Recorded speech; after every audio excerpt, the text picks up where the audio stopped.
In today's video, I am going to teach you how to open private or incognito browsing session in Google Chrome. Tutorial. Once Chrome is open, look to the top right corner of the window. There, you will see an icon with 3 vertical dots. This is the Chrome menu, and it gives you access to several browser options and settings. Click those 3 vertical dots to open the drop-down menu.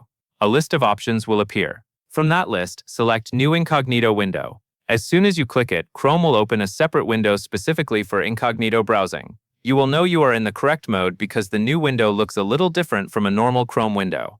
It typically has a darker appearance and includes an incognito icon near the top.